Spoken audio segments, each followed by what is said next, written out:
Hello, my name is Mr. Wilke, and we're going to go over taking square roots, solving square root equations. First, we're going to start with a little bit of a review on operations with radicals. So let's start here.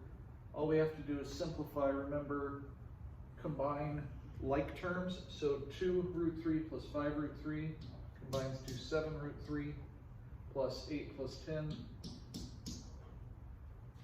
that's as far as it goes. Okay? Over here, 4 root 2 times 5 root 6, multiply the outsides, multiply the insides. Are we good?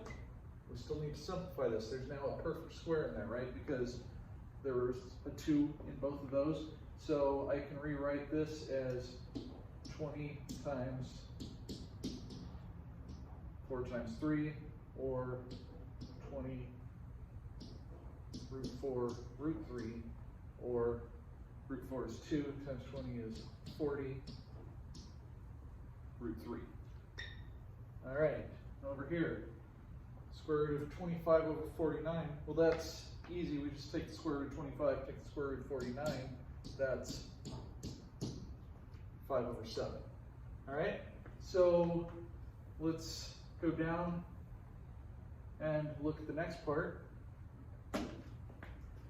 We have 4 squared is 16, so the square root of 4 squared is the square root of 16, which is just 4. The square root of 3 squared is the square root of 9, which is just 3. Square root of 8 squared is the square root of 64, which is just 8. What do we notice? We notice the square root of x squared is just x, right? Okay, so we notice that the square and square root undo each other. They are called inverse operations. All right, good so far? Right, just if you have the square root of anything squared, you just get that number back. So the square root of 5 squared is 5, the square root of x squared is x. The square root of x squared is x squared. Whatever, they are inverse operations.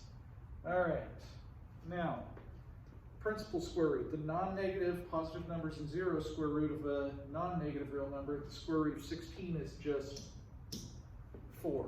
However, when you're solving an equation, when taking the square root of both sides, you have to include both the positive and the negative roots, because we don't know what's going to happen here. We don't know if I take the square root of x squared, x is going to be plus or minus 4 because, well, 4 squared is 16, but negative 4 squared is also 16. So when you're taking the square root of x squared, you have to leave the positive and negative roots, okay? All right, so let's look over here. We've got the same equation 3 times. So we're going to solve this in 3 different ways. First, by factoring. This is just a difference of squares, right? X squared minus 7 squared, so we have x minus 7, x plus 7 equals 0. Using the zero product property, we know that x equals 7 or negative 7. So we'll just call it plus or minus 7. Over here,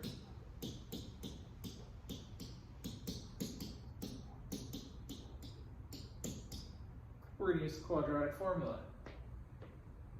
That's A, that's C, right? So A is 1, B is 0, C is negative 49. Let's plug it in. Negative B, or the opposite of 0, plus or minus, B squared is 0, minus 4 times 1 times negative 49 all over 2 times 1. Well, 4 times 1 times, or negative 4 times 1 times negative 49 is what? Positive 196. So plus or minus root 196 over 2.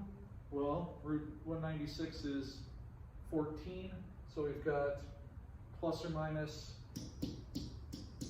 14 over 2, which is plus or minus 7. Same answer from factoring and quadratic formula, which is good. That's what we're supposed to get, right? Should always get the same answer no matter how we solve it, if we solved it correctly. So here, we're going to do it by